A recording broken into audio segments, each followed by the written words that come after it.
네, 안녕하세요. 이은영 한문도의 비상경제 제 세 번째 시간 시작하도록 하겠습니다. 오늘도 제 옆에는 부동산을 알기 쉽게 또 경제를 알기 쉽게 설명해 주시는 한문도 교수님 나와주셨습니다. 네, 안녕하세요, 여러분. 네, 교수님 안녕하세요. 네. 저희가 오늘 약간 인트로를 조금 바꿔봤는데요. 그랬어요? 네. 네. 그 교수님 이름하고 제 이름 같이 넣었어요. 네. 원래 어떻게 됐었는데? 원래는 그냥 비상경제. 네. 그래서 이름이 들어갔다? 네, 이름을 한번 넣어봤습니다. 네. 자, 오늘도 저희가 여러 가지 지금 부동산 시장과 그다음에 경제 현황에 대해서 여러 가지 이야기들 세 가지 정도 준비해 왔는데요. 네. 일단은 먼저 지난 시간에 우리가 깡통 전세 얘기했었잖아요. 네, 했었죠. 예, 근데 지금 그 깡통 전세 관련한 기사가 굉장히 많이 쏟아져 나오고 그 중에서 이제 그 전세 사기 관련해서 너무 경악할 만한 사건이 하나 있어서 그걸 네. 가져왔습니다. 어떤 이야기냐면요. 인천에 있는 아파트 2동 112채가 통째로 지금 경매로 지금 나왔다고 해요. 그래서 이게 지금 그 살고 계시는 세입자분들이 보증금을 지금 떼일 판국이다. 네, 이런 네. 사건이 있었다고 하는데요. 이 혹시 기사 보셨을까요, 교수님? 네네, 뭐 뉴스에 많이 나왔잖아요. 네. 이것 때문에 뭐 기자분들도 전화 저한테 많이 왔습니다. 네. 많이 와가지고 전세 사기가 여러 종류가 있는데 정부가 뭐 엄벌에 쳐야겠다 이런 뭐 표현을 했잖아요. 네. 근데 이게 우리가 원인을 분석해야지 이게 처방이 되잖아요. 다 사고 친 다음에 잡으면 뭐합니까? 예를 들면 살인자가 살인하기 전에 예방을 하는 게 중요하지. 살인하고 나서 엄벌에 처하면 그게 무슨 의미가 있어요? 네. 그죠? 이미 피해는 다 봤는데. 맞아요. 그러니까 뭐 엄벌에 처한다는 정부의 입장은 솔직히 좀 아쉽습니다. 물론 당연히 잡아야죠. 죄를 졌으니까. 근데 중요한 거는 피해를 안 볼 수 있는 그 방안을 만들어야죠. 정부에서. 근데 뭐 전 정부든 그 전 정부든 아무도 신경 쓴 적 없습니다. 네. 이게 뭐냐면 제가 누누이 말씀 올리지만 여야 할 거 없이 신적폐 세력이 항상 존재해요. 국민을 위하는 분도 계시지만 자기들의 이득을 위해 가지고 이 제도를 교묘하게 이용하는 사람들이 많습니다. 쉽게 말씀드리면 아담 스미스도 그런 얘기 했어요. 일부 기득권들이 항상 제도를 이용하여 자신들의 이익을 취하려고 한다라는 게 아담 스미스가 써놨어요. 그래서 정부라는 존재는 그런 자들에서 백성들을 보호하기 위해서 절대 타협하거나 그쪽에 어떤 방향으로 걷다 가서는 안 된다. 조심해야 된다고 박아놨어요. 도덕론에서. 그걸 또 국부론에도 실어놨고. 그러니까 이미 경제 시스템을 아는 거죠. 경제상에서 어떤 제도나 이런 걸 이용해서 틈을 주면 그걸 악용하는 세력들이 있다는 걸 알게 된 거죠. 여기 뭐냐면, 자, 전세 대출이 없다라면 이 사고가 날까요? 요번에 사고도 또 전세 대출을 추가로 받게 해주는 행위를 해가지고, 그러니까 이 자체가 그러니까 신용이 되고 소득이 되고 이런 분들한테 소득 범위 내에서 자체적으로 대출을 받는 것하고 정부에서 전세 대출을 보증해주는 제도가 있다 보니까 그거를 악용하는 거예요, 이게. 예를 들면 1억짜리 전세를 갖고 있는 주인이 전세금이 갑자기 정부에서 대출을 1억 5천까지 해준대요.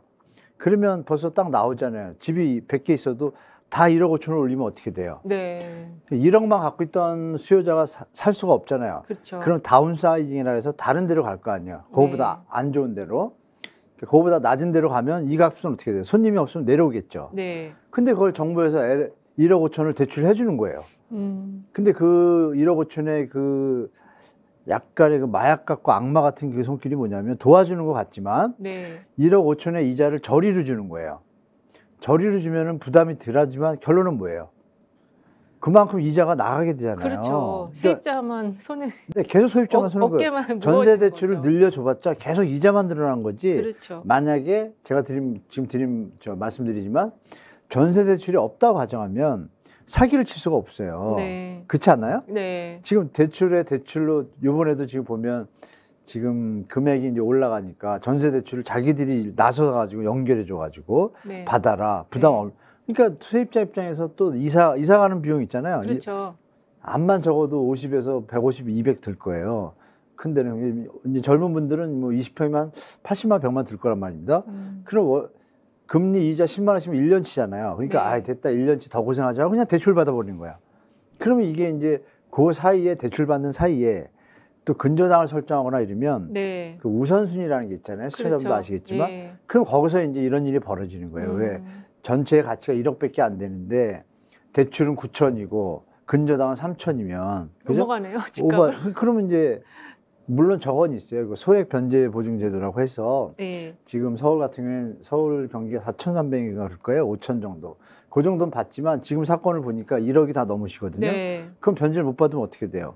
또 자기가 갚아 나가야 돼요. 그렇죠. 그러니까 이런 아주 안 좋은 환경을 저는 정부가 이걸 방치하고 있다고 봐요. 그러니까 예. 뒤늦게 잡을 것이 아니라 7년째 사고 없는 매물 저 의미가 없습니다.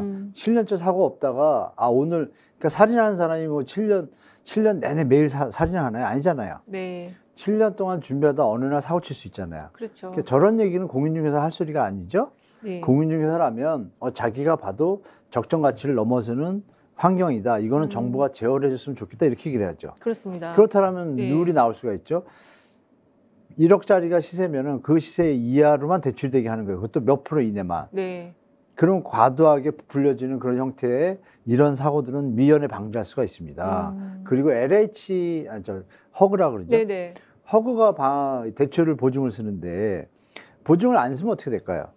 은행이 대출 쉽게 안 해줍니다. 그럼 맞아요. 진짜 안 해줘요. 이런 부분을 정부에서 네. 근원적으로 체크를 해서 다시 한번 전세 대출에 대한 제도를 꼼꼼히 살펴가지고 이게 전세 대출 제도가 서민과 취약자를 도와주는 게 아니라 도리어 지금 독이 되고 있는 상황이잖아요. 그렇습니다. 집값을 떠받치게 되고 네. 이런 부분을 통합적으로 뭐 국토부가 뭐 이상거래만 조사한다 그러는데 그게 아니죠. 제가 지금 드린 말씀 있지 않습니까? 네. 이 부분을 이게 왜 이런 사고가 나는지 사전에 방지할 수 있는 그 대책을 논의해서 다시 한번 발표했으면 좋겠다는 생각이 듭니다. 지금 이제 교수님께서 쭉 설명을 해주셨는데 네, 어쨌든 저는 이 사건을 보면서 이 112채를 2명이 소유하고 있다는 것도 이게 임대사업자, 다주택 임대사업자가 이런 분들이시구나 하고 알게 됐거든요. 그리고 여기가 지금 그 각 집마다 1억 원이 넘는 근저당권이 설정이 돼 있어서 세입자들이 이미 들어갈 때부터 부동산에다가 이거 문제 없냐고 이상하니까 얘기하고 이제 들어가서 사셨고 또 사신 분들 중에는 집주인이 전세금을 올려달라고 그래서 대출받아서 또 올려줬대요. 근데 이 사고 터지고 나서 경매로 다 넘어가고 난 다음에 그 부동산을 찾아가니까 부동산이 잠적을 한 거예요. 그래서 이런 경우도 이게 말이 안 되는데 이게 비일비재하면 진짜 큰일인데요. 뉴스에 많이 안 나와서 지금처럼 이제 120개가 되니까 지금 뉴스에 나왔는데요. 그렇죠. 그 전형적으로 이거 하는 공인중개사들도 있어요. 왜냐하면 공인중개사가 이런 걸 한다고요? 근데 중개행위는 문제가 없잖아요. 그렇죠. 중개행위의 결격 사유가 그 조항에 대한 게 명료하게 없습니다. 네. 중개를 했을 뿐이고 나중에 집주인이 사고를 칠 걸 어떻게 알았겠어요? 모르죠. 이런 개념이에요. 그래서 알면서도 그러면 정상적인 공인중개사면은 우리 소비자분한테 이거는 사고가 날 가능성이 있다고 다른 집을 소개해야 되는데 무슨 일이 벌어졌겠어요? 얼마나 더 이렇게 자찬하고 사고가 없다 계속 그랬겠어요? 네. 왜 금액이 왜 칭찬을 하죠? 물건이 좋고 안정적이면 칭찬 안 해도 계약해요. 그렇죠. 칭찬하는 건 문제가 있는 거잖아요. 왜 칭찬해요? 빨리 사라고. 뭐 7년째 사고가 없다? 근데 이상하죠, 상태가. 그러니까 그걸 또 그대로 계약하는 분들도 잘못이 있어요. 이상하다 싶으면 안 하고 다른 데를 가야죠. 이런 얘기 좀 죄송하지만 얄팍한 조금 더 좋은 집 싸게 살려는 그 심정으로 이 무지무지한 피해가 일 수 있는 이런 부동산을 멀리 해야죠. 이 마약 같은 거예요. 이거를 이용하는 거죠. 공인중개사 이런 나쁜 사람들이. 이거는 얼마나 나쁘냐면 형태가 아까 2명이라고 하시는데 2명이 아니라 법인으로 돼 있고 한동은 법인 대표가 개인 힘으로 소유한 거예요. 예. 그러니까 한 뇌미 하신 거죠. 한 뇌미. 사람이네요. 네. 자기가 법인 대표를 하고 한쪽은 이렇게 개인으로 하고. 그러니까 의도적인 게 보이지 않습니까? 그러니까 이런 부분들이 정부에서 도망간 거 뭐 잡으면 처벌되면 피해자들이 구제가 되나요? 그 얘기는 한마디도 없잖아요. 그 얘기 다시 한번 말씀드리겠습니다. 피해자 구제 방안을 내놓든지 사고 방지 대책을 발표하라. 이게 저희 이제 정부한테 간곡히 요청하는 바입니다. 네. 교수님 그러면 이렇게 경매로 넘어가게 될 경우에는요. 일단 이 집주인이 먼저 와서 이거를 어떻게든 다 해결. 도망갔다며요. 도망가면 아니 도망가지는 않습니다. 경매로 넘어갈 거를 방치할 정도면 애초에 도망가지는 않죠. 방치를 안 할 거면 이미 도망갔잖아요. 날 걸 자기는 다 알았죠. 세금 밀려 있고 다 알잖아요. 그걸 뭐 주인한테 기댈 게 없습니다. 그러면은 이런 경우에는 우리가 여기서는 교훈이 이런 집을 들어가면 안 된다. 우리가 항상 잘 살펴서 그럼 전세 계약할 때요. 부동산 아까 교수님 말씀하신 게 그 전세 금액 변제 보증제도 네네. 예, 요거만 가지고 있으면 우리가 이렇게 전세 계약할 때, 집 계약할 때 그 보증 보험만 들어놓으면 되는 건가요? 아, 네, 그것도 그렇지 않습니다. 아, 그것까지 그래요? 설명드리면 되게 깊어지는데 어. 보증보험이 세 군데가 있어요. 세 네. 군데가 있는데 이제 주택금융공사에서 하는 뭐 안심전세 대출 같은 게 있고 네. 주택도시보증공사가 하는 또 대출이 있고 버팀목 대출인가 디딤돌 대출인가 있어요. 그 전세 대출도 그리고 SGI 서울보증보험에서 또 하는 게 있습니다. 아, 네. 이 세 개가 다 성격이 다르고 한도도 다 달라요. 그러니까 일반 분들은 아 그러면 주택금융공사하고 저기 주택도시보증공사 두 군데서 하는 걸 안전하겠구나 하고 들어가잖아요. 네. 그 부분도 근저당 순위가 바뀌면 밀리게 돼 있습니다. 아. 그래서 그 부분에 대해서 하소연하는 제가 유튜브 방송도 본 적이 있는데 그러니까 정부가 근원적으로 대출을 해준 자체가 저는 잘못됐다고 보고 지금 저 허그가 그 100% 믿어서는 안 된다는 게 무슨 말씀이냐면 대출을 받았어요, 제가. 네. 받았는데 대출금을 보증보험 드는 거 있잖아요. 그러니까 대출과 상관없어요. 별개인데 이게 자기가 전세를 드는데 자기 돈으로 들었어요. 네. 들었는데 이거를 보증을 서주는 거 있잖아요. 그건 허그가 돈을 주겠죠. 보증을 섰으니까. 네. 근데 전세 보증 대출은 어떤 형태냐면 내가 그 채권을 주택도시보증공사에 넘기는 거예요, 권리를. 아. 근데 근데 돈을 받아야지 정리가 되잖아요. 그렇죠. 돈을 못 받으면 어떻게 돼요? 그럼 파산. 이게 또 나나요. 네. 그러니까 이런 부분이 명료하지 않아서 지금 제가 지금도 또 말씀드리지만 파산이라는 단어까지는 아니지만 돈을 다 회수 못하면 그렇죠.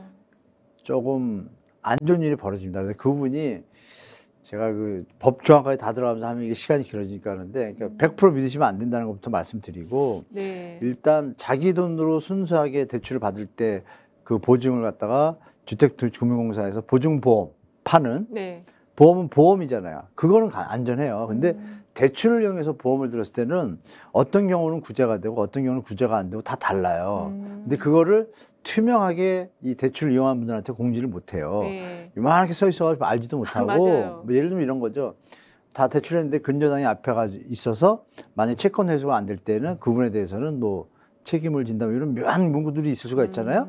그러니까 이런 부분들을 국민들이 100% 모르고 일반 저같이 하는 사람도 100% 지금 공개 안 돼가지고 조사 중인데 제가 다음 시간에 사고가 난 걸 분명히 알기 때문에 대출을 받았음에도 불구하고 보증보험으로 네. 그 날짜를 어기는 것도 있어요 또. 그러면 보증보험에서 애초에 실수한 거잖아요. 네. 보험을 들 때 날짜가 어겨서 채권 회수가 안 된다는 걸 알았으면 대출을 안 해줬으면 사고가 안 나잖아요. 그런 거 그냥 방치해요. 그리고 또 가격 수준에서 네. 사고가 나는 건 뭐예요? 만약 10억짜리가 전세가 1억이면 이게 사고가 납니까? 안 나잖아요. 네, 안 사고가 나는 이유는 뭐예요? 전세 대출이 과다하니까 네, 집값보다. 네. 핵심은 뭐예요?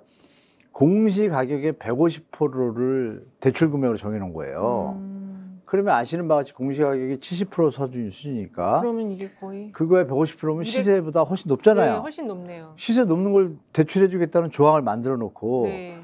정말 어이없는 라인을 만들어 놓고 말이 안 되는 거잖아요. 네. 시세보다 그럼 더 대출해 준다는 거예요?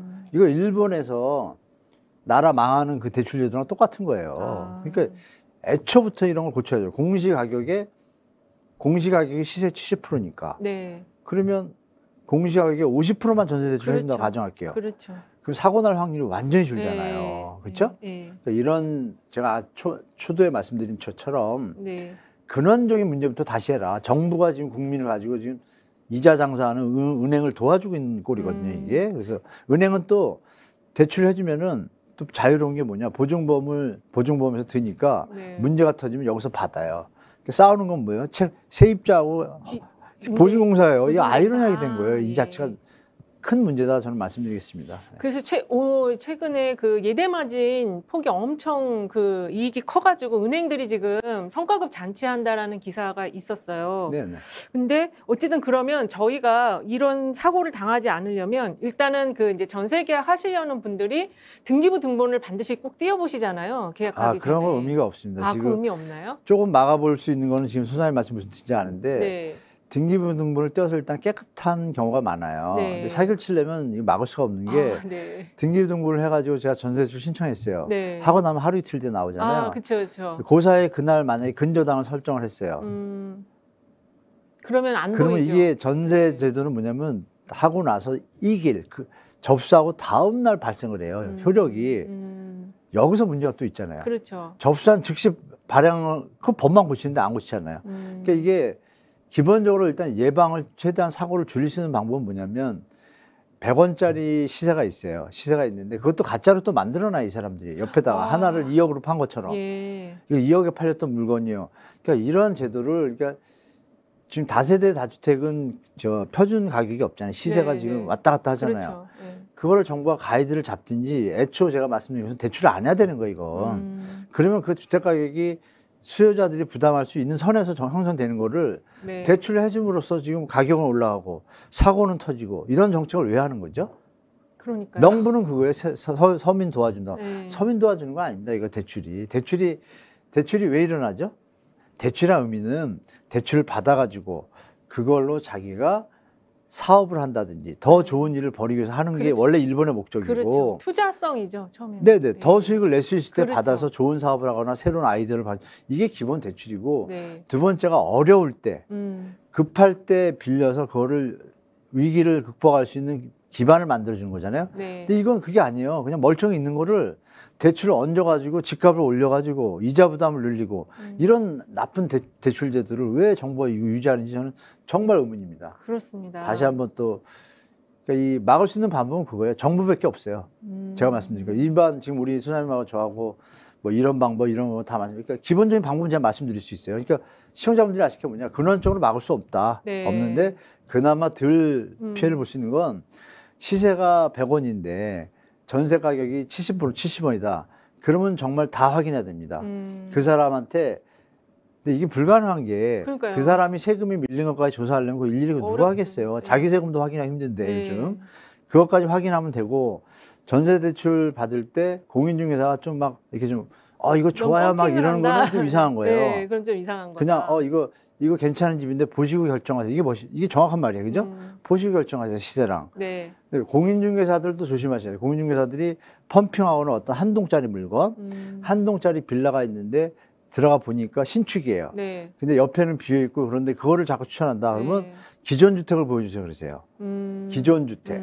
기존 조금 주택. 똑같은 비슷한 빌라인데 네. 몇 년 된 거 있을 거 아니에요. 네. 거기가 안전하겠죠? 네, 그렇죠. 근데 그럼에도 이런 사기꾼이 있으면 7년 차에 사고를 치는 거죠. 근데 그때는 이제 이런 부분들을 다 종합적으로 말씀드리면 결론은 경매 가격이라는 게 네. 공시가격 수준에 접하는 경우가 많으니까 빌라는 70%. 전세 가격은 무조건 실거래가의 70% 이하일 때 그것도 위험하고 좀 50% 이하였으면 좋겠는데 그렇죠. 네. 70% 이하일 때만 들어가시고 1순위를 빨리 확보해 놓으시고 네. 그거를 확인하셔야 돼요. 그 다음날 사기꾼들이 이렇게 올라가니까 그러면 그때 바로 근데 이미 늦었기 때문에 법정 가야 되기 때문에 막을 수 있는 게 한계가 있다는 걸 제가 말씀드린 거예요. 그러나 정말 조심해야 되겠네요. 그러니까 정부밖에 없다니까요. 네. 고칠 사람은. 네. 그러니까 우리 서민들하고 무주택자분들이 일일이 그 뭐 법 공부하면서 집을 얻어야 됩니까? 이게 그러니까요. 국민주거복지 안정하고 좀 틀리잖아요. 네. 뭐 그런 부분들 한번 총체적으로 전문가나 뭐 정부나 관계 일하는 분들이 다시 한번 총체적으로 다시 봐야 될 것 같습니다. 네, 일단은 그 교수님께서 얘기하신 그 70% 기준 아래쪽에 있는지 뭐 근저당이 잘 설정되어 있는지 네. 그리고 주택을 들어갈 때 대출을 받더라도 그 70% 이하로 해서 최대 50%가 그렇죠. 안전하다. 50%면 너무 좋죠. 예, 그렇게 이야기를 해주셨습니다. 근원적으로 막기는 어렵다라는 게 너무 지금 충격적인 제가 상황인데요. 말씀드린 거 아시잖아요. 네. 자, 그래서 이게 지금 최근에 요거는 이제 전세 사기에 해당하는 건데요. 네. 요거 말고도 지금 깡통 전세 기사가 저희가 지난번에도 소개해드렸는데 계속 많이 나오고 있어요. 그래서 지금 이 여주나 이천 이런 데가 깡통 전세 엄청 나올 공포 겁니다, 예, 앞으로. 지금 기사가 많이 나오고 있는데요. 요게 그 전세가 깡통 전세라는 그 기준이 70% 이 기준이 요 그런 정도인가요? 70% 60% 그런 기준은 그런 없죠. 기준은 없나요? 뭐냐면 일단 매매 가격이 네. 전세돈을 못 돌려줄 정도로 매매 가격이 과대평가됐다가 거품이 빠지면 전세 가격이 더 비싸게 되잖아요. 그렇죠. 만약 5억짜리, 3억짜리 전세. 주택 매매가인 줄 알고 네. 2억 80%가 정부에서 80%까지 해줬잖아요. 80%면 2억이라고 잡으면 1억 6천이잖아요. 네. 들어갔는데 집값이 1억 5천으로 내려와요. 아, 그러면 이제 그러면 이게 깡통이죠. 깡통이죠. 역전되면. 네. 그러니까 이거를 누가 만들었냐. 제가 볼 때는 정부에서 방조한 거예요. 방조한 게 뭐냐? 아까 말씀드린 공시가에 150%라고 돼 있고, 네. 그리고 KB나 이런 데서는 매매 실거래가에 대해서 대출 80% 해줘요. 네. 근데 KB나 이런 은행에서 대출 80% 해주고 나면 불안하잖아요, 자기들도. 그렇죠. 그런데 그 돈을 정부가 보증을 해줘요, 은행을. 아, 그러니까 은행은 완전히 누워서 떡 진짜 먹기네요. 떡만 먹어요. 돈도 먹고 다 먹는 거예요, 지금. 예.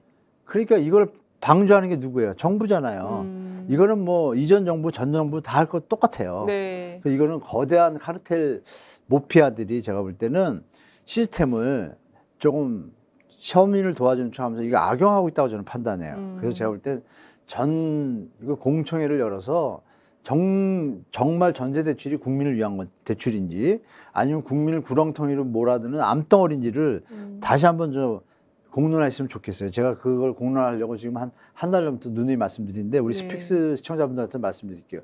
전세 대출이 서민을 도와주는 것이냐, 주택 가격이 안정이 되느냐, 저는 절대 아니라고 봅니다. 네. 그거 없는 게 도리어 도움이 된다라고 봅니다.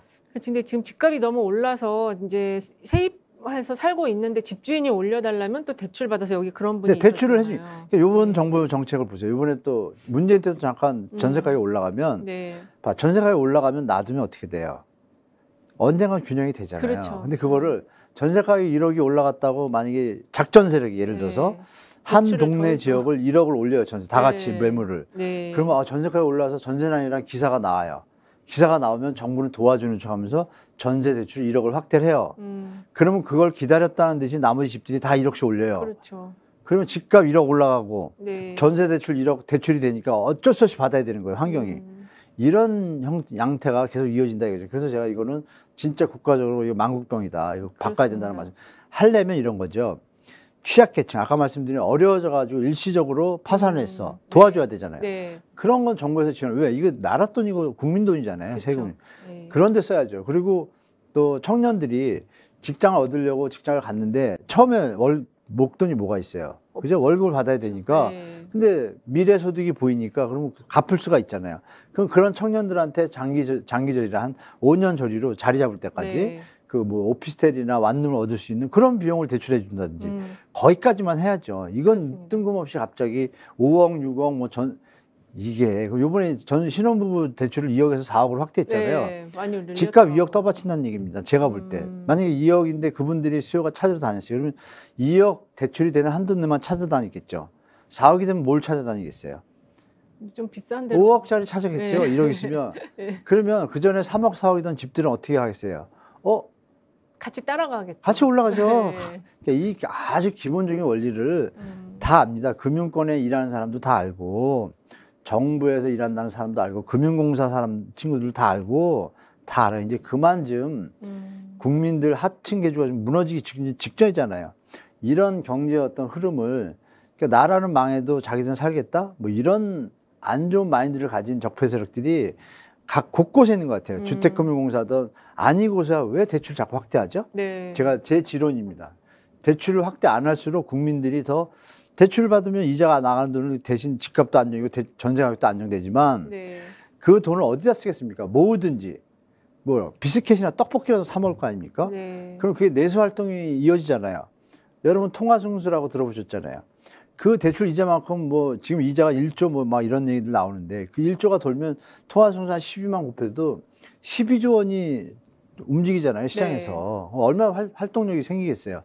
그러니까 이런 거를 차단하는 나쁜 정책이라고 좀 말씀드리겠습니다. 네. 지금 교수님 잘 설명해 주셨는데요. 네. 아무래도 우리가 세입자, 우리가 이제 집을 아직 사지 않았지만 이렇게 전세를 사는 분들이 조금 더 각별하게 주의를 해야 될 것 같아요. 여기 지금 댓글에는 야, 이렇게 세상이 빡빡하냐. 작더라도 내 집 하나 갖고 산다는 게 얼마나 다행인지 이런 지금 집을 갖고 계신 분은 또 이런 얘기도 해주신 것 같아요. 그렇죠. 예. 그러니까 사는 게 전세 얻는 것도 이렇게 머리 써가면서 해야 되는지 정말 개탄스럽습니다. 제 말이 그걸 왜 정부에서 이런, 방치하는 예, 거예요? 댓글이 올라왔어요. 질문이 하나 들어왔는데요. 네네. 짧게 얘기 좀 답변해 주세요. 네네. 집을 내놨는데 전세업자가 집을 안 보여줘요. 그 날짜까지는 세입자 권리라며 그런데 주인 입장에서는 집 안 보고 계약하려니 힘드네요. 어찌해야 되나요? 그 심정은 충분히 이해하는데 그 예. 예전의 상황이고 지금 임차인들도 화가 많이 나 있잖아요. 네. 지금 나가시는 분이 정상적인 상황에서 나간다면 이렇게 문을 안 열릴 일이 없죠. 협조하겠죠. 그쵸, 그쵸. 분명히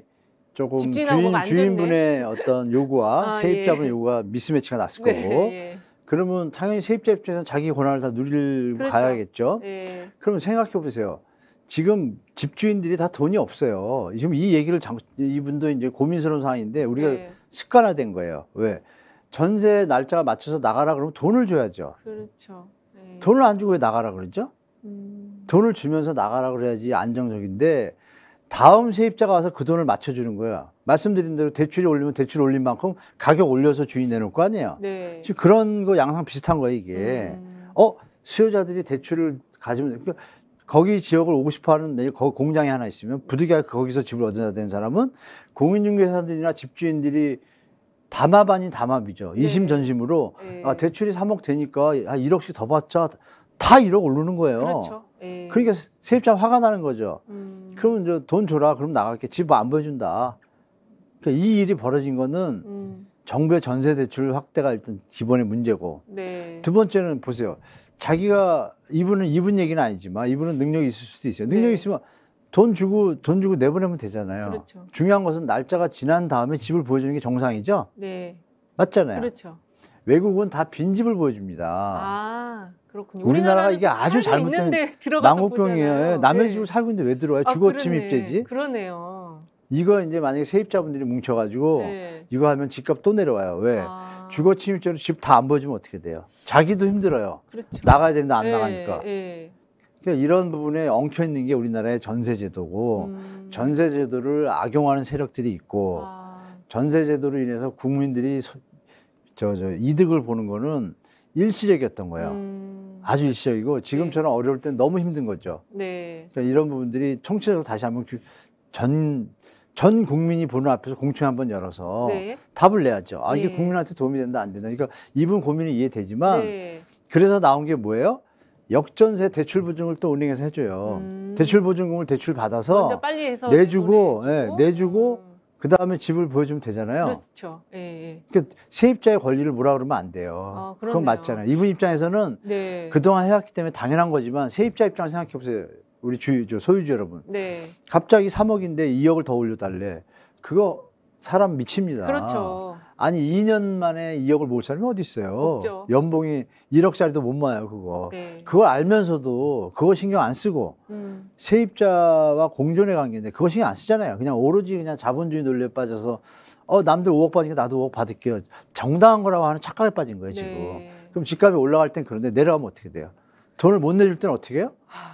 그냥 계속 또 세입자가 덮여버리는 거나 네.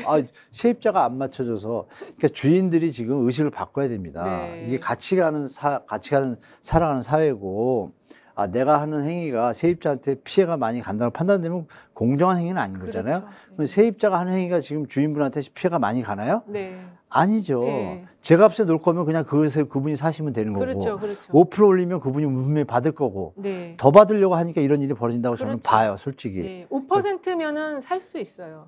버틸 수가 있죠. 그 네. 정도는 소득이 느니까 네. 그 자체도 또 은행에 뺏기는 꼴이 되죠. 왜 국민이 개개인의 입장에서 이런 부분들이 복합적인데 그분 입장은 이해되는데 함부로 그 문 뜯거나 이러면 더 큰 일이 벌어져요. 그러니까 그러니까요. 네. 세입자분하고 잘 타협하셔가지고 예. 세입자가 안 나가는 걸 어떻게 할 수는 없습니다. 안 보여주는 거에 대해서 법적으로 네. 주거침입죄가 되기 때문에 절대 뭐라 그러죠. 옛날에 문 뜯은 집 보여주려고 주인이 네. 화가 나가지고 네. 문 도화를 뜯는 분이 계신데 그러면 안 돼요. 큰일 나요. 법정 섰습니다. 법정 서가지고 네. 벌금 다 물고 두 예. 분이 이제 원수지간이 됐죠. 그렇죠. 그러니까 그렇게 하지 마시고 세입자분한테 좀 충분히 세입자분이 그거를 감당하지 못할 수준이면 바깥에 있는 다른 세입자가 들어올 거라고 판단하고 내놓으셨을 텐데 네.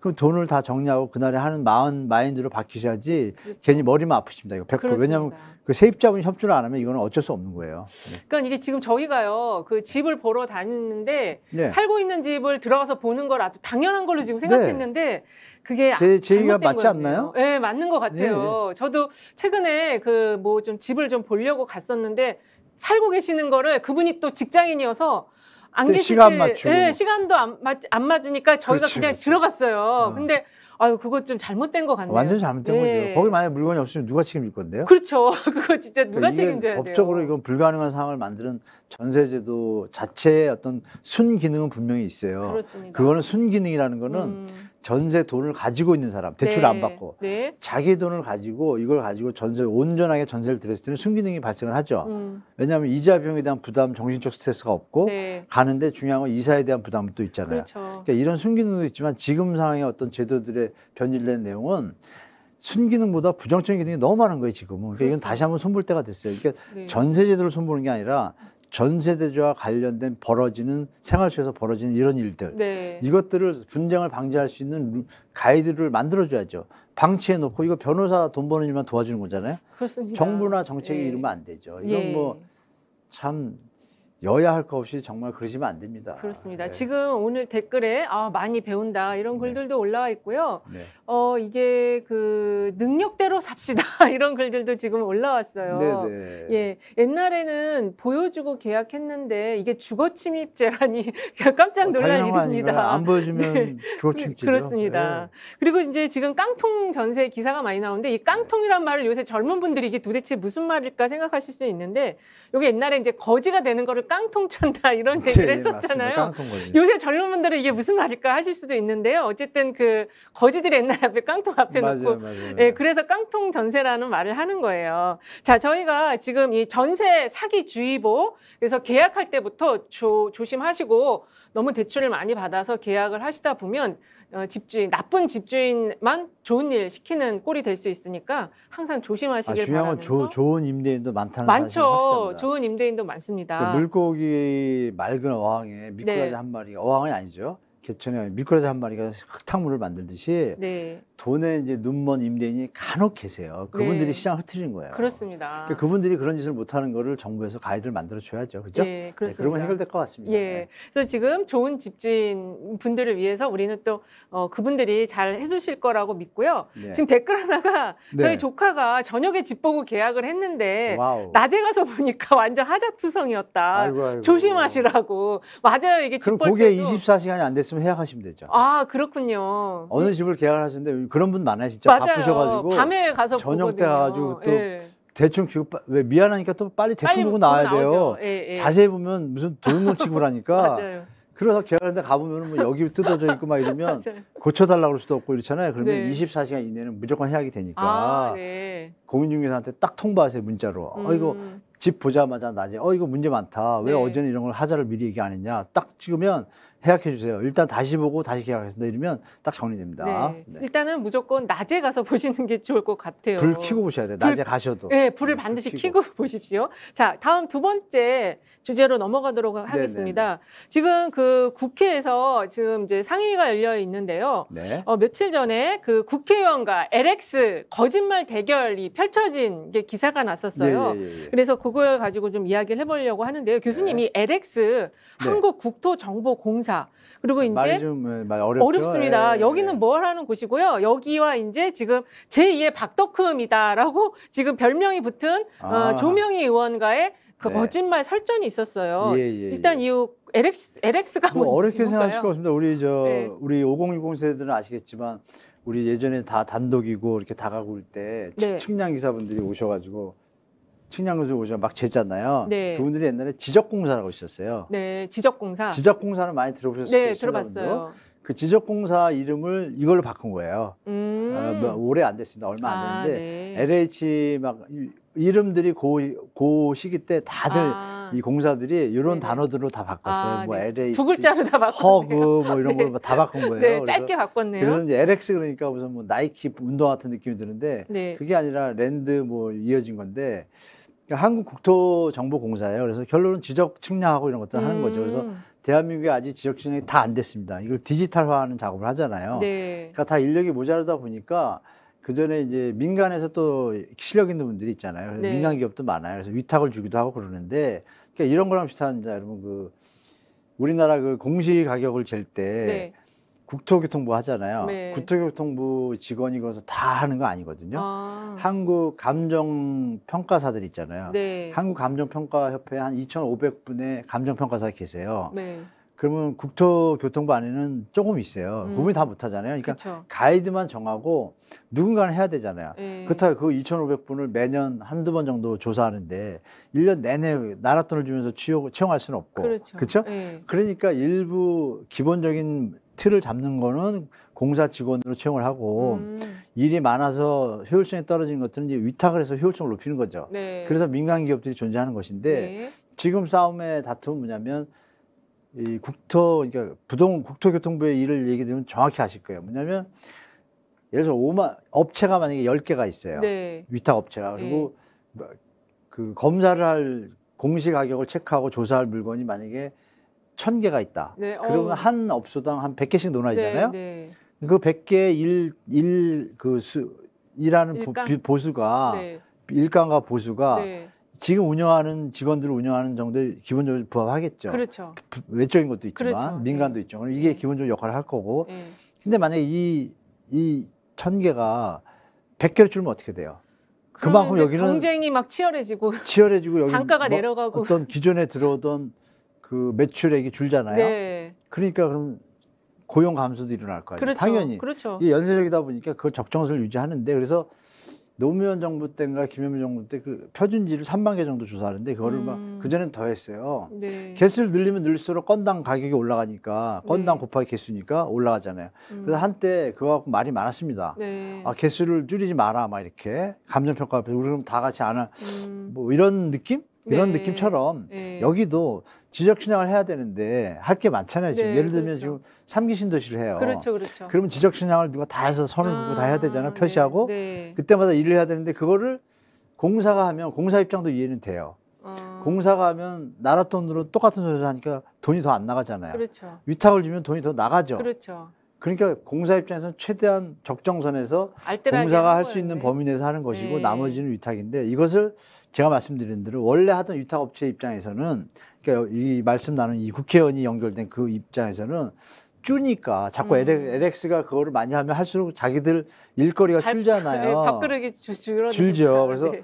근데 그 정부가 하는 일을 막을 수는 없잖아요. 그렇습니다. 그 민간 단체를 위해서 정부가 존재하는 건 아니잖아요. 그렇습니다. 그래서 정부가 하는 게 일손이 모자라서 비효율적이라 그러면 말이 맞아요. 네. 제공하는 게. 근데 비효율적이지 않고 잘 가고 있다라면 그러니까 자꾸 침범한다는 의미가 밥그릇이 원래 있는데 자꾸 줄이냐 이렇게 표현할 수도 있고 역으로 말씀드리면 애초에 시작을 할 때 그러니까 이 부분은 당사자가 돼가지고 적나라하게 매출이 얼마였고 그동안 네. 그 형태를 보면 이거를 국회의원이 나서서 한다는 건 문제가 있죠. 그렇죠. 국회의원의 입장이 이게 이해충돌 관계가 있으니까 그렇습니다. 네. 실제로 그 협회 안에서 그런 걸 느껴서 부당하다고 느껴서 회사 운영에 결정적으로 영향이 있고 이런 수준이면은 누가 국민이 봐도 이해가 돼요. 네. 그거는 협회 회장이 해야겠죠. 네. 이런 부분인데 굳이 국회의원이 그걸 했어야 됐나 하는 의아심이 있습니다. 안 하시고 네. 국토교통위 소속이면 왜 민간의 편을 들어요? 그러니까. 나라의 편을 들어야죠.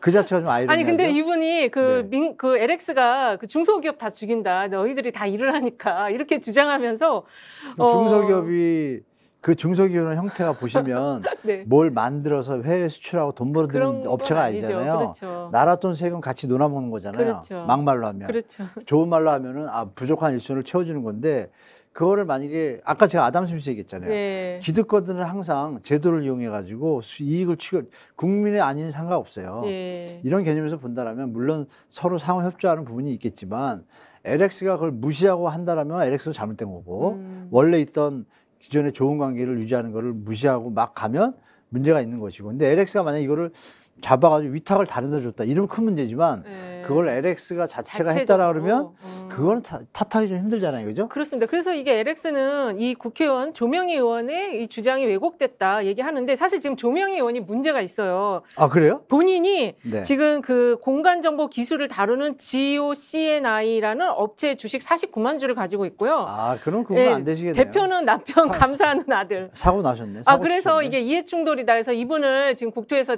바꿔달라고 요구를 했는데 바꾸는 게 아니라 이거 탄핵 대상 아닌가요? 그런 탄핵이라고 것 그러나요? 이렇게 같아요. 왜 이해충돌법 걸리면 어떻게 돼요? 재판 가는 거예요? 그렇죠. 그래서 이분은 근데 제명하는 내 거예요. 주식은 다 백지 신탁 위임했다. 문제 없다 얘기하고 있는데요. 백지신탁 이거 뭐고 관계 있는 게 있으면 하지 말아야죠. 그렇습니다. 다른 그래서 분이 하게 놨어야죠. 근데 이게 요런 약간의 경계선이 애매한 영역이 있는 것 같아요. 스몰 박덕컴이라고도 할 수 있어요. 스몰 잘못하면 박덕컴. 이거 네. 왜 국토에 꼭 그런 분들을 또 연결시키냐. 그러니까 그 이해충돌이 발생하니까 제가 볼 땐 다른 부서로 옮기는 게 다른 위원회로 다른 가시는 위원회로 게 옮겨야 될 것 같아요. 네, 국가의 어떤 지금도 시끄러운데 네. 나라가 좀 옮기시는 게 게 나을 것 같습니다. 옮기셔가지고 주장하는 건 또 좀 덜하잖아요. 그죠? 그렇습니다. 그게 나으실 것 같은데요. 근데 언뜻 보기에는 중소기업을 위하는 말같이 들리니까 LX가 아닌데 뭐 자기 회사를 위한 것 같네요. 말씀 들어보니까. 길길이 지금 LX가 반기를 들었어요. 네네, 이게 역풍불겠는데요. 아, 그렇군요. 네. 근데 이 지금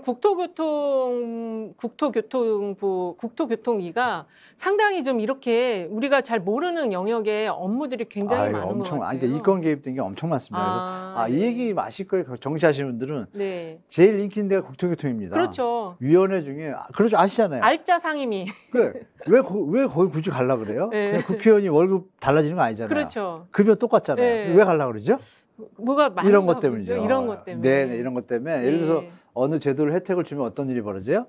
후원할 때 후원을 많이 할 거 아니에요. 네네. 다 이게 이권하고 개입돼 있습니다. 그래서 국토교통위는 제가 볼 때 이권 단체랑 전혀 연결이 없는 사람들만 있어야 돼요. 네. 이런 분이 계시면 안 돼요, 저는. 그렇습니다. 제가 볼 때 그렇습니다. 예. 근데 이 국회의원이 한국공간정보산업협회의 목소리를 본인이 이야기하는 것처럼 얘기하니까 더 지금 국회에서 이분을 네. 빨리 빼달라 이런 얘기가 나왔던 것 이분 같아요. 조만간 뉴스에서 사라질 것 같은데요. 그렇습니다. 일이 커지면 본인이 더 피할 것 같은데. 그렇습니다. 그래서 이분은 그 지금 국내임 빨리 좀 교체를 해주시는 게 좋을 것 같아요. 네, 그게 좋을 것 같습니다. 예. 다음 이제 저희 시간이 얼마 안 남았는데 네. 세 번째 주제 이야기하고 네, 네. 만약에 끝까지 다 못하면 다음 시간에 또 이어서 하도록 하겠는데요. 네. 지금 이 그 부동산 우리가 이제 보통 예. 지금 계속 아파트와 주택만 다루고 있는데요. 네네. 최근 기사들 보니까 이 상가 시장이 예. 엔데믹에 따라서 최근에는 예. 팬데믹, 엔데믹 이런 거에 따라서 네, 상권이 지금 회복되고 있다. 이런 기사가 나온 게 있고요. 네. 또 어떤 기사들은 아니다. 지금 이 금리가 올라가지고 그 수익이 굉장히 낮다. 차라리 이럴 때는 상가를 사지 말고 그냥 은행에다가 예적금을 해라. 그리고 최근에 그 재테크 관련한 여론조사 나온 게 있어요. 그게 한국갤럽이 26일에서 28일 1000명 대상으로 조사를 했는데요. 어디에다가 지금 재테크를 하고 싶냐. 지금 1위가 아파트, 그다음에 2위가 토지, 아파트가 27%, 토지가 21%, 은행 적금이 21%가 나왔어요. 그리고 주식 12%, 펀드 2%, 가상화폐 1% 어디서 이런 순으로 조사했다고요? 나왔는데요. 조사를 어디서 했어요? 갤럽. 이건 어떻게 봐야 될까요? 저는 은행 적금이 저는 일단 갤럽이 좀 의아스럽고 네네. 갤럽의 조사가 사실 지금 이 시기에 맞는지 좀 의문입니다. 갤럽도 네. 조금 정신 좀 차렸으면 좋겠습니다. 네, 왜 그렇죠? 도리어 네. 지금 막 투자하고 뭐 이런 거 부추길 때 아니잖아요. 네, 그렇죠. 돈독이 오르는 사람들 위주잖아요. 그러니까 지금 네. 어떤 거예요? 거꾸로 자산 관리를 어떻게 하는 게 좋을까요? 이런 질문이었다면 이해를 하겠어요. 이 답이 만약에. 네. 근데 질문을 제가 못 봤지만. 그렇죠. 근데 갤럽 조사지만 순간적으로 우리가 막 위기 속에서 여러 가지 뭐 가족 문제, 학교 문제, 젊은 분들은 집 문제 이런 거 시달리고 있는데 네. 이 부분에 해당되는 분들이 몇 분이나 있을까요? 비율적으로 10%예요. 그렇죠. 여기 토지가 2로 나온 거 보면 네네. 토지가 맞습니다. 그 조사의 어떤 방향성에 대해서 좀 의문을 제기 드리고 지금 상황에서 예를 들면 이런 말씀 주신 재테크 상품들, 재테크란 표현보다는 네. 자산관리 자산관리. 이런 개념이었으면 좀 제가 받아들이겠어요. 네. 자산관리가 어떻게 해야 될까? 이런 재테크 선호 질문이라고 지금 자막에 뜨는 것처럼 네. 재테크 선호를 한다는 건 있는 사람 얘기니까 그쪽에 해야 되는데 우리가 다룬다는 자체도 네. 여기 계신 분들도 많으니까 근데 그 질문이 이거 뉴스로 나간지 모르겠어요. 이거 나갔어요. 나갔어요. 예, 그러니까 예. 저 자체가 지금 상황에는 맞지 않는 저는 좀 설문이라고 생각을 하고 개인적으로 네. 지금 부동산 때문에 전 국민이 고통을 받아서 지금 정권이 교체가 됐는데 그렇죠. 뭐 저거를 다시 올린다는 게 시기성이 좀 안 맞다 좀 표현하고 일단 했으니 경기가 좋을 때 저걸 했으면 좋겠어요. 그죠? 그렇죠. 경기가 네. 다 지금 경기가 안 살아나고 좋으니까. 우리 젊은들 소득이 늘어나고 이럴 때 저런 것들은 싹 들어오지만 지금은 도리어 박탈감 느끼는 분들이 더 많잖아요. 그렇죠. 그래서 일단 그것부터 말씀드리고 네. 저 순서는 자 물가든 뭐든 우리가 살고 있는 경제 시스템이라는 것이 네. 이자라는 것이 기독교에서도 이자는 나쁜 짓이라고 했지 않습니까? 네. 다 알잖아요. 그렇죠. 기독교 분들도. 그럼에도 불구하고 이슬람교 때도 있고 예전 뭐 5,000년 전에도 이자의 개념은 있었어요. 네. 있었기 때문에 인류가 예를 들어서 자기가 쓸 수 있는 돈을 빌려줘서 그 기회비용을 갖다가 보상받는 게 이자의 개념인데 거기서만 그치면 최고죠. 그죠? 자기가 네. 쓸 수 있는 거 하는 건데 그런 개념이 이제 확장돼 가지고 지금 이제 재테크 쪽으로 흘러가고 금융상품 막 파생상품부터 여러 개가 나왔잖아요. 근데 이게 문제들이 자꾸 일어나잖아요. 그러니까 이런 부분에서 제가 이 요점 뭐냐 모든 자산은 다 올라갑니다. 네. 부동산만 올라가는 게 아니잖아요. 짜장면 값 내린 적 보셨어요? 못 봤죠. 계속 올라가죠. 네. 뭐 부동산 값은 계속 오르니까 사세요. 이거 말도 안 되는 얘기죠. 사는 건 어떨 때 사냐. 자기 투기성으로 사는 거잖아요. 그거는. 네, 그렇죠. 샀는데 그보다 더 오를 거다라고 예측을 하고. 그거는 경제의 기본에서 어디에 해당되냐. 기업체가 어느 제조품을 만들었는데 그것이 다른 제품보다 우수해서 수익이 늘어날 때 네. 이게 정상적인 투자와 수익의 개념이잖아요. 네. 맞죠? 네. 근데 이거는 부동산 똑같이 물건은 그대로잖아요. 상품은. 네. 상품이 더 좋아졌나요? 그렇지 않죠. 아니잖아요. 그대로죠. 네. 그걸 가지고 활용할 이거 없잖아요. 네. 그냥 놔두고 흘러가는 시스템에서 이게 대출 제도나 금융 상품 이런 제도로 인해서 이게 거품이 생기고 꺼지고 이어가는. 자, 부동산 가격이 그러면 물가 오른 만큼 항상 같이 올라가죠. 물가 상승 만큼. 네. 명목 가치가 올라가는 건 맞잖아요. 그렇죠. 짜장면도 올라가는 것도 똑같고. 예. 그러니까 이런 개념에서 볼 때 저 순서는 전혀 의미가 없다고 보는 거예요. 예. 물론 이제 현실적으로 단기간에 지금 시점에 딱 끊어서 본다면 네. 주식 이게 이 타임갭이라고 있잖아요. 네. 항상 호황기가 있으면 불황기가 있고 호황기가 있으면 불황이 있고. 주식시장을 우리가 뭐라고 얘기하죠? 합법적인 투기 도박장이라고 그러잖아요.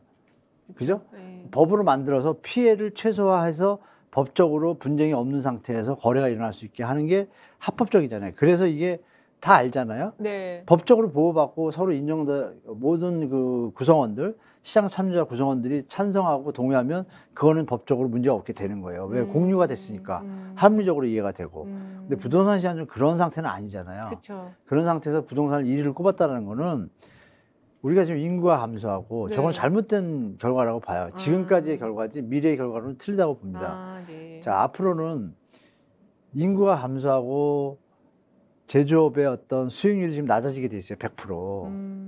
근데 우리는 가계부채 비율이나 이런 것들이 전 세계 뭐 1위 수준이에요. 네, 제가 볼 땐 이거 그러니까 나쁜 편으로 하면 법을 터질 거고 네. 좋은 편으로 하면 연착륙이 잘할 거예요. 조정을 거쳐서. 그럼 조정이 돼서 내려간 가격에 매입을 하는 게 그럼 나중에 다시 정상 가격으로 갈 거 아니에요. 네. 내려갈 땐 또 여러분도 아시잖아요. 공포심리라고 있습니다. 그렇죠. 공포심리가 작동해서 여러분 뉴턴 아시죠? 아이작 뉴턴. 네. 그 유명한 천체 과학자가 인간의 광기는 자기 앞만 계산해도 계산을 할 수가 없다는 거예요. 이 심리적인 거를. 네. 그 뭐 저쪽에서 그 튤립 버블 있을 때도 튤립이 무슨 돈이 가치가 그렇죠. 있어요. 그게 집값보다 비쌌어요. 네, 맞아요. 튤립 열풍. 심리, 네. 인간은 항상 이 심리가 비합리적이고 예측 가능한 비합리적 행동을 할 수 있는 유일한 지구상에 존재하는 저희가 사람밖에 없는 거예요. 인간밖에. 네. 예측 가능해. 네. 그러나 나는 아니겠지라는. 나는 벌고 나올 거야. 이런 개념으로 자꾸 들어가다 보니까 있는데 지금 이 조사에 대해서 좀 말이 길었지만 적금은 제일 안전하지만 네. 부동산 가격이 막 오르면 상대적으로 수익률이 떨어지니까 떨어지는 것 같지만 제일 안전하고 네. 부동산은 지금같이 연끌하신 분들은 지금 그 거꾸로 파산할 수도 있거든요. 그렇죠. 그거면 부동산이 좋다고 1위로 하면 안 되죠. 네. 그렇죠? 전 국민 할 때. 그래서 제가 볼 때는 개인의 입장에서 개인의 소득 능력에 맞춰서 저 조사는 밝힐 수 있다. 그리고 지금 뭐 저 예를 들어서 일본에 지금 조사하면 저렇게 나올까요? 안 나오죠. 안 나오죠. 네. 역으로 바뀌죠. 그렇습니다. 그러니까 그런 걸 감안하셔가지고 갤럽의 조사는 표본 조사고 뭐 1000명 데리고 했을 텐데 그 너무 믿을 필요 없습니다. 제가 볼 때. 요 교수님 시청자분들은 본인들이 좀 판단하시면 좋을 것 같아요. 교수님 말씀처럼 이게 네. 이제 재테크 질문 어떻게 했는지가 좀 중요하고요. 네, 근데 중요하죠. 예. 그 한간에 이제 주택이 이렇게 올라가고 거래가 없고 이럴 때는 그 다음 투자처로 상가를 많이 얘기한다는데 그거는 맞는 얘기인가요? 시간이 얼마 없긴 한데. 아, 네, 좀 상가하고 오피스 시장을 말씀드리면 오피스는 네. 일단 죽었다가 이제 위드 코로나가 되니까 네. 상가에서 이제 다시 한번 창업 세력이 창업하시는 분들이 많으니까 그렇죠. 수요가 많아서 강남 쪽의 오피스는 지금 약간 상승세고 그러나 이제 상가 쪽은 아직 안 살아났습니다. 네. 안 살아났고 공실이 많잖아요. 그리고 네, 상가 임대 수익률을 CBRE라고 세계 회사들이 한국의 서울 시장의 상가 임대 수익률 뭐 이런 것들을 뽑아놓은 게 있어요. 네. 그걸 보면 아직은 리테일 시장이 완전히 살아나지 않았고 리테일 시장 중에 물류 창고 같은 분야도 있어요. 공장 같은 거. 그건 또 낮아지고 있어요. 그래서 다 분야마다 틀린데 네. 상가는 아직은 상가 지금 소비가 늘어나면 상가 살아나겠죠. 네. 상가 임대료가 늘어나겠죠. 그렇죠. 근데 지금 소비가 줄고 있잖아요. 예. 그럼 상가가 어떻게 될까요? 그럼 미래적인 시각을 좀 가져야 되는 거죠. 그래서 지금 발표한 걸 100% 믿으실 게 아니라 항상 개념은 중장기 임대 수익률을 개념을 가지시면 됩니다. 네. 상가나 오피스나 중장기적으로 임대 수익률이 자꾸 올라간다 그러면 활성화되는 거예요. 네. 그 중간에 위기가 있으면 꺾이겠죠. 네. 그때 매입 타임이고 매도 타임은 올라가는 꼭지에서 털면 되고 그렇죠. 그런 거를 이제 투자자들은 다 알고 있습니다. 알고 있는데 지금 말씀하신 그 시장들은 지금 변동성이 너무 심해요. 심하기 때문에 미국 금리가 연말까지 좀 조정이 돼서 인플레이션이 잡힌다. 네. 그때 들여다보셔도 될 것 같습니다. 지금 성급한 시기인 것 같고 네. 그렇게 말씀드리겠습니다. 예, 오늘 저희가 상가 부동산, 그러니까는 그 수익형 부동산에 대해서도 지금 시장 상황이 맑은 날인지 흐린 날인지 여쭤봤는데요. 아직은 이 두 개의 시장이 공존하는, 두 개의 날씨가 공존하는 시장인 것 같아요. 조금 더 그 시장의 추이를 지켜보시면서. 제가 하나 팁 하나 예, 말씀드릴게요. 이 상가 경매가 이 법원 대경매 정보를 가시면 네. 법원 경매 아실 거예요. 네. 딱 가시면 물건이 상가가 어느 정도 나오고 흐름이 나오잖아요. 네. 그걸 보시면 도움이 많이 되실 겁니다. 아, 예. 네. 경매가 자꾸 나오면 네. 상가는 하락세로 갈 가능성이 높죠? 네, 그렇습니다. 그렇게 보시는 게 좋을 것 같습니다. 예. 자, 오늘 또 좋은 팁을 마지막에 알려주셨는데요. 다음 시간에는 저희가 더 좋은 내용으로 찾아뵙도록 하고요. 즐겁고 행복한 오후 시간 보내시기 바라겠습니다. 여기서 비상경제 마무리하도록 하겠습니다. 감사합니다. 네, 감사합니다.